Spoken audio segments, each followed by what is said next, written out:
for the committee report to be amended. We do these reports with Secretariat. We have to do the right thing. We would like to know who this is. Honorable Speaker, the report was given from raw information, intelligence. So the person who was given the money is known. And the reasons why the person was given the money is also known. Honorable Speaker, as members of parliament, we need to be cleansed from this. We have suffered a lot as parliamentarians. There has been so much that we are supporting the executive, and this is what we can get in return. Honorable Speaker, since they are known, for us to be cleansed, they need to be named. Yes. The reasons why the money was given also needs to be brought to this house so that members of parliament can be cleansed. Out there, we have a very bad name for supporting the executive. But we are supporting the executive because we would like the plan to go through. We would like the government to succeed. But, Honorable Speaker, if there is a problem in this house concerning members, I think it should be brought to the fore so that members can know. Honorable Speaker, since last week, when the pronouncement was made in the devolution conference, we have suffered once more. We suffered after passing the finance bill. We suffered after the broadening of the government. We suffered again after sacking of some members of the CSs, some executive. We've suffered many times. And this is what you are getting in return. It is unfair. Thank you, Honourable Speaker. Karole Omondi. Thank you very much, Honourable Speaker. I'll try and be very brief, but let me start by saying I take great exception as the statements made by His Excellency the President, now 3 times, attacking the character of everyone in this House, including yourself. We must now take the position of NATO. Mass character assassination we shall not accept. If somebody is guilty, let them be charged on their own. But an attack such as the one that he's made it twice, 3 times. First at the stock exchange, a devolution conference in Homa Bay, and yesterday at our PG. It is so unfortunate that a statement condemning all of us as corrupt extortionists, yet some of us have held the sharp end of the knife to support him, is something that we cannot accept.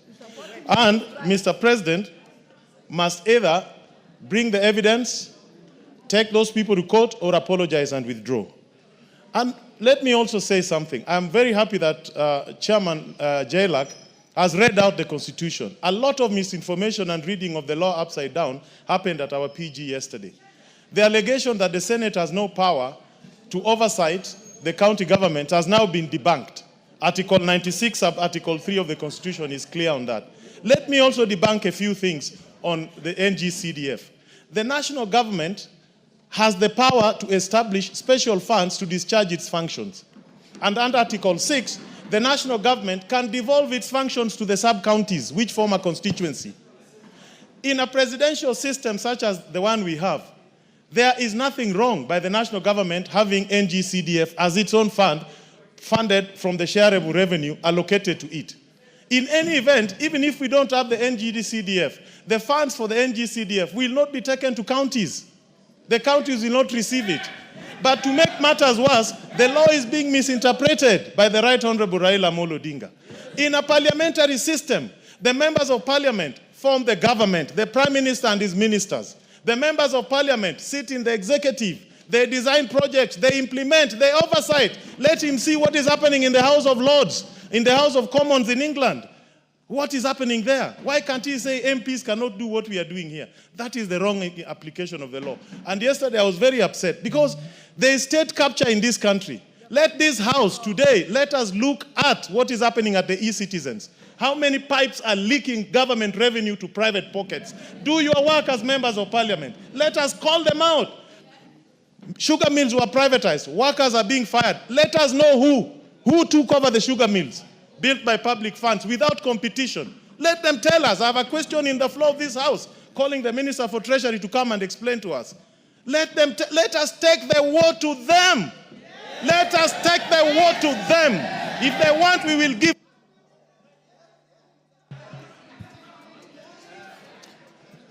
Member for Kieni.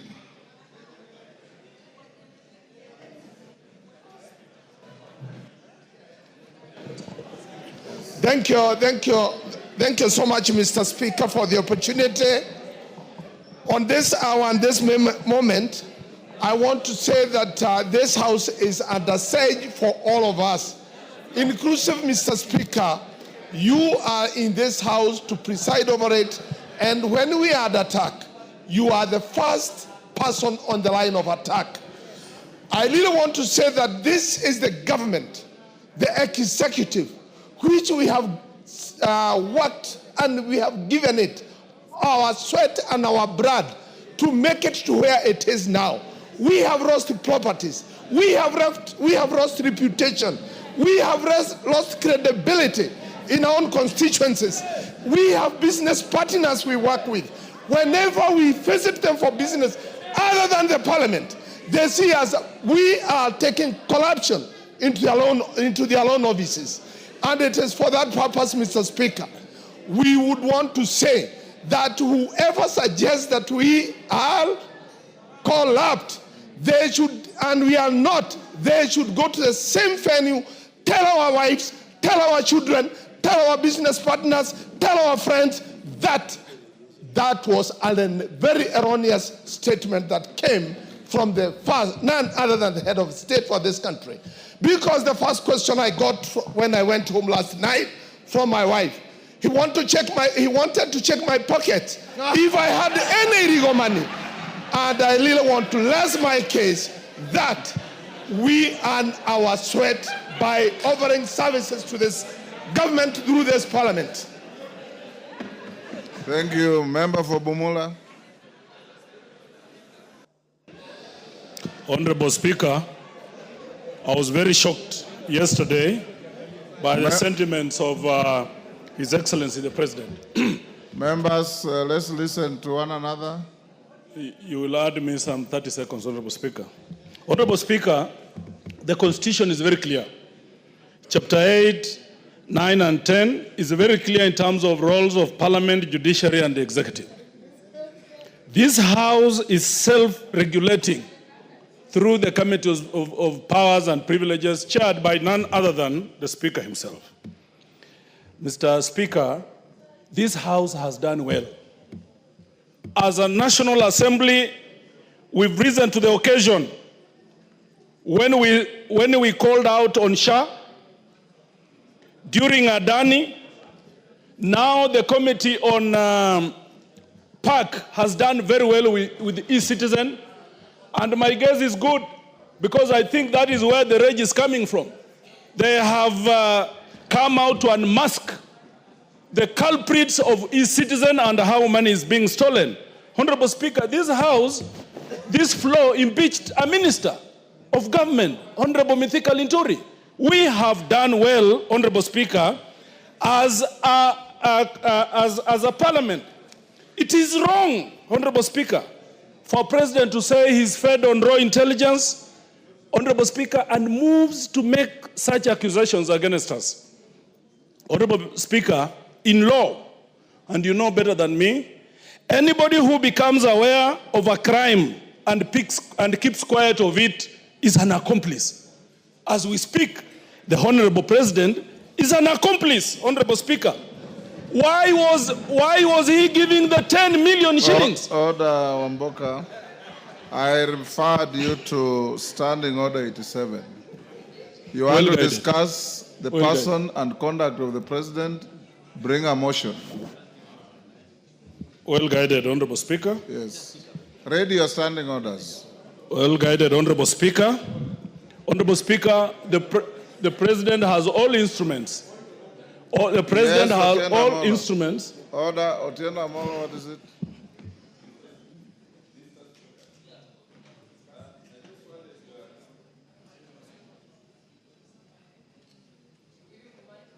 Give Otieno Amolo the mic.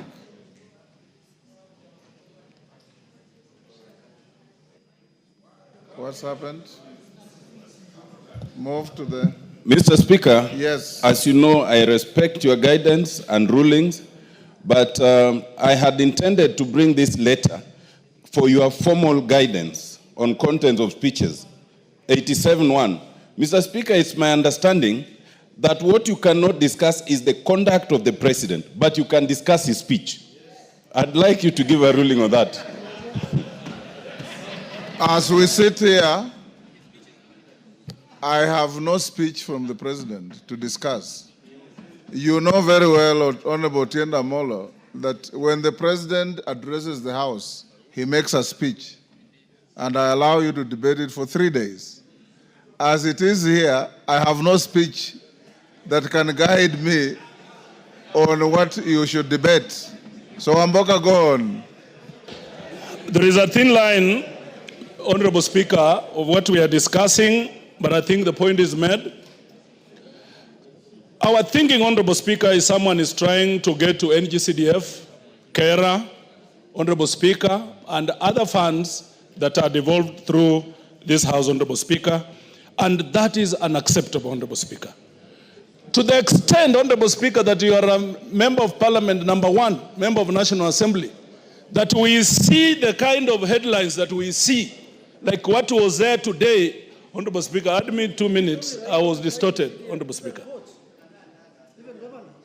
Yeah, that we see the kind of headlines today, Honorable Speaker, that's unacceptable. That is unacceptable. You are the champion, you are the head of this House, Honorable Speaker. We will not allow anybody to try and mud you, because that is tantamount to mudding the whole House, Honorable Speaker. As I finish, we are now going to exercise our teeth. We are now going to bite. And Honorable Speaker, as I speak, there is a censure, I've tabled a censure motion. It is before you, Honorable Speaker, it's coming. We must now take our rightful position as a National Assembly. It is so painful. Some members of this House, most members have stood with the executive. They have defended the executive. They have suffered because of executive, Honorable Speaker. They have lost their popularity, some of them, presumably because of the executive. And now the same executive want to throw them under the bus. We say no. Wakwende. Honorable members, I'll now give to Silvanus Osoro, but before he takes the floor, I acknowledge the following. Kipsingay, order. Order, members. Kipsingay Secondary School from Sotik, Bomet. Joska PAG Church, Mavoko, Machakos. On my behalf and on behalf of the House, we welcome them to the House of Parliament. Osoro. Thank you very much, Honorable Speaker. Honorable Speaker, I first want to confirm that I'm a member of the Jailer Committee. That has really largely been mentioned. Number two, even before I get to the details, Honorable Speaker, on what the Honorable Murugara has said, I also want to associate myself fully with the statements that have been made by the Honorable Karoli Omondi. And I'll be very particular, Honorable Speaker, on one issue even before I get to the second one, on the question of NGCDF and devolution. Honorable Speaker, I think that the vision and the mission of the drafters of the Constitution, and even the people who dreamt about devolution, including Right Honorable Raila Amolo Odinga, they really must have had a very good plan on what devolution is and actual things, what devolution ought to have been. Honorable Speaker, we want to tell them, and I say this with tremendous respect, that kwa ground vitu ni different. That what people think devolution ought to have been or should be is not what it is. There is nothing that is working on the ground as far as devolution is concerned, Honorable Speaker. And that is why in any case, Honorable Speaker, Article 96 should actually be implemented the more. We cannot say that you want the county assembly members be left with the responsibility of oversighting governors. Honorable Speaker, a governor that controls 13 billion shillings, a county governor that controls 13 billion shillings cannot be oversighted by an MCA who wants 80,000 shillings, and then they give them 3,000 shillings every day, Honorable Speaker, even to follow them, Honorable Speaker. And that is where we are saying, Honorable Speaker, that we must be very particular, Honorable Speaker. Mr. Speaker, the argument is about this House being declared corrupt. It's not about discussing devolution. The head of state declared us corrupt. Well, how? Order, Sane. Honorable Sane. No, don't be harsh on your colleague. Honorable Sane, if you are listening to the debate, you have been talking about two things: the integrity of this House, the fate of devolution, the fate of NGCDF, and the power of the Senate to oversight the counties. All these are entwined into what we are debating. So, Honorable Speaker, as I was saying, this House, Honorable Speaker, has been under attack from every corner. We've been attacked, Honorable Speaker, by the members, some members of the judiciary. We've been attacked by the members of the public, sometimes being threatened, Honorable Speaker, to have our houses torched, Honorable Speaker. We want to, with tremendous respect, also tell His Excellency the President.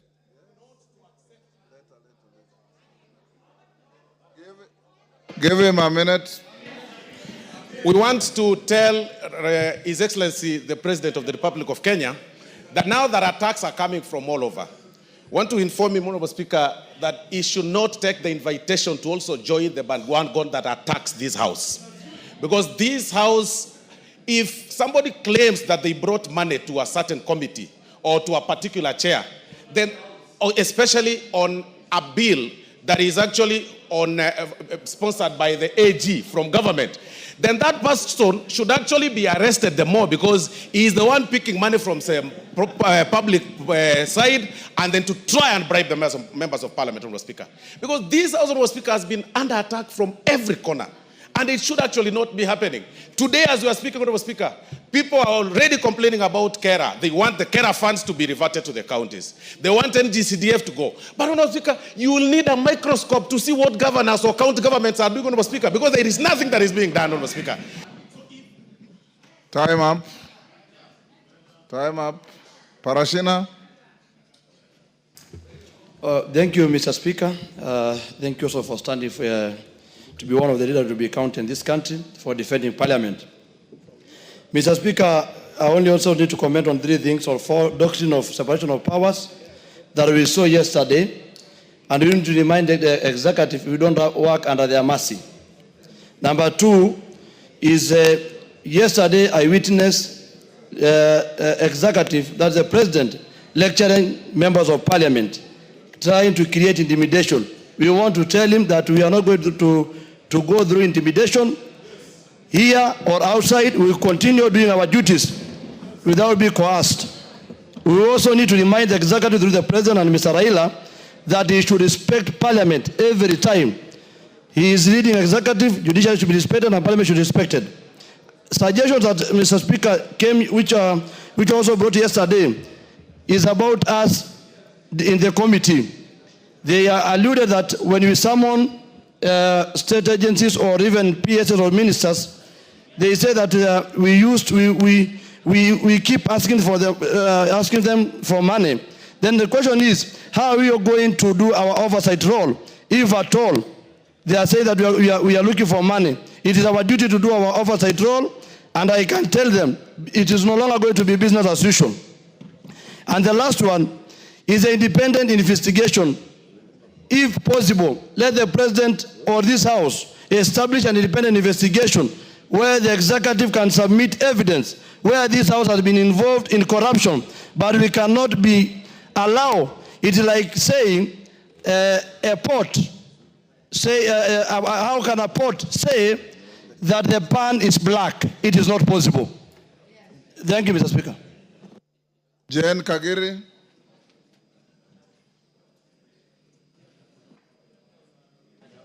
Thank you, Honorable Speaker, for giving me an opportunity to contribute to the discussion. Honorable Speaker, my English teacher always told us, before you skin a dog, you give it a bad name. Honorable Speaker, today, I feel that is actually what is happening. We all know that CDF, NGCDF, and GAF are under siege. And because of that, Honorable Speaker, that is why it is found right for an attack of members of Parliament, for them to give us a bad name. Honorable Speaker, I would just want to remind this Honorable House, and inclusive of anybody who contests for a position, that is including the presidency, that it is based on performance that we get re-elected. And even for the presidency, should be well noted that the performance of NGCDF, the performance of NGAF, will also count for their performance at the end of the 5 years. So, Honorable Speaker, we need NGCDF respected, we need NGAF respected, and Honorable Speaker, let it go on record that members of parliament make decisions based on their own minds and based on what they want to do for their people. So nobody is here to be helped to decide based on the money that they receive. We make decisions because we want the best for our people, Honorable Speaker. Thank you. Daud. Thank you, Mr. Speaker, sir. Mr. Speaker, let me also declare that I'm a member of JLAC, and they have not received any of the monies that has been paraded around. Mr. Speaker, I would like to thank the President on one thing. He has reminded us that we need to do our work. We have not been doing our work because we have been supporting the executive. Whenever things come here, we have always been supporting them. I think, Mr. Speaker, sir, the bill that is being, the act that the President mentioned, the anti-money laundering, was sponsored by the leader of majority. Actually, we should not even start with the President. We should ask the leader of majority whether he bribed the committee, the JLAC committee, and how much he has given us. The second thing, Mr. Speaker, if the bill, if that act was procured through bribery, then that act should be repealed and brought back to this House so that we can act on it again without the bribery. Thank you, Mr. Speaker. Yes, Karemba. Yes, I'll come to you. Thank you, Honorable Speaker. And Honorable Speaker, allow me to say that I am happy and upset at the same time. I am happy because of this conversation, because I believe, Honorable Speaker, the dragon that needs to be slayed in this country is the dragon of corruption. What is stealing the future of our country, Honorable Speaker, is corruption. And it is okay if this conversation is started by the President or any other person. But, Honorable Speaker, I am upset because of this wholesale condemnation of Parliament. Because a person like me, Honorable Speaker, you are well aware that it's just the other day that I joined the JLAC committee. And I am now branded as perhaps one of the people who have already received the money. And, Honorable Speaker, it is very wrong for anyone to do this kind of condemnation on members of Parliament. But I believe it is for a few reasons. One, it must be that they are coming for CDF and for RMLF. It is for that reason. Two, it must be that they want to salvage their political aspirations at the expense of the members. They must have realized that many members perhaps are unpopular, and so they want to throw them under the bus. And it is unacceptable, having benefited from the support of the members, that now they want to sacrifice the members. Thank you, Honorable Speaker. Thank you. Kibagendi.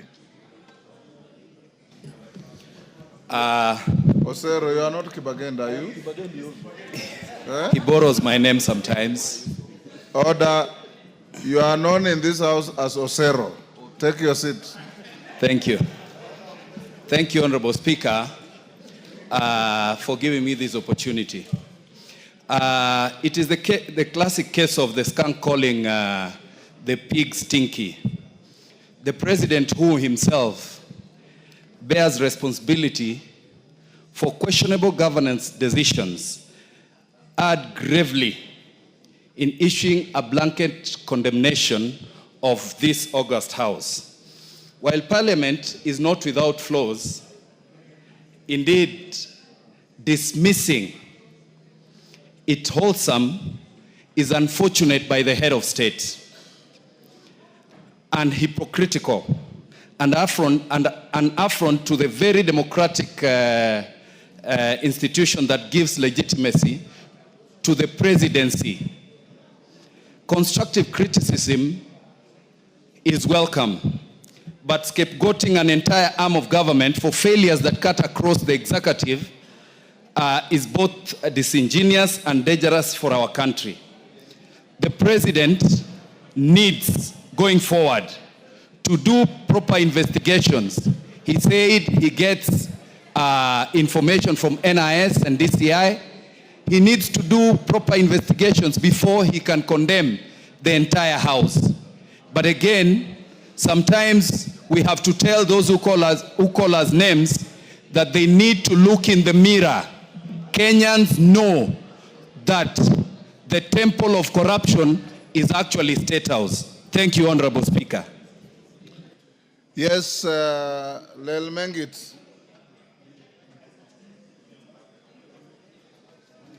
Thank you, Honorable Speaker. I would also want to echo my sentiments on this case. Honorable Speaker, first, I would like to apologize to this Honorable House.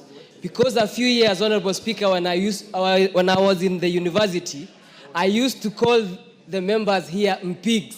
I was among those people who called the honorable members pigs because of the notion and the negativity out there, Honorable Speaker.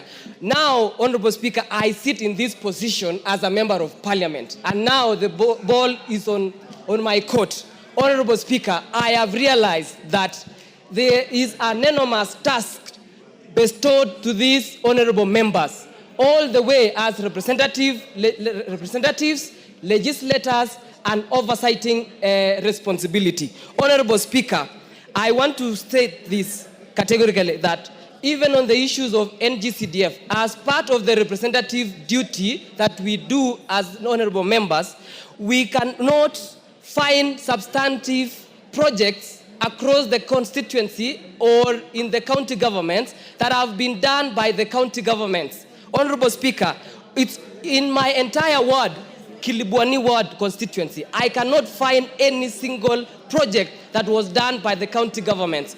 Only projects that have been done through the NGCDF money can be appreciated by the people out there. Honorable Speaker, I want to mention this, that even in the case whereby in the future we might have a elected president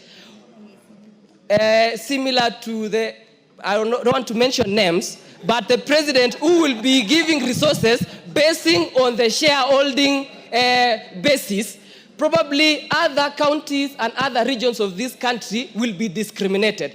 So, Honorable Speaker, I want to mention and also to echo that this is an honorable house. We do our work perfectly, and we uphold our duty and integrity as members of Parliament. Thank you, Honorable Speaker. Donald Watch, I see you on the screen, or you are not? Okay, Millie. Thank you, Mr. Speaker, for giving me this opportunity. Mr. Speaker, if there is one person I admire is Honorable Raila Amolo Odinga. And the reason I admire Honorable Raila Amolo Odinga is because he's a person who stands on principle. And even if he's the only man standing, he will remain standing on principle. Mr. Speaker, I have learned from the best. And that is why I stand on principle like the person I admire, Honorable Raila Amolo Odinga, and urge my party leader to listen to the ground on NGCDF. Mr. Speaker, I also want to urge my party leader that there is one thing I've admired about him, which is equality and fairness. Mr. Speaker, what is coming out of this house is that he's looking at governors more favorably than he's looking at members of Parliament, which is Senate and National Assembly. We are all your children. Look at all of us favorably. Mr. Speaker, I want to speak to, should I one day be unfortunate to be the president, because it's not a happy occasion to be president, but should I be unhappy to be president of this republic? One thing I cannot take for granted, if I got that opportunity, is the support of Parliament. If you are a president, do not take for granted the support of Parliament. If in doubt, ask Honorable Uhuru Muigai Kenyatta. Mr. Speaker, finally, on corruption, there's demand and there's supply side.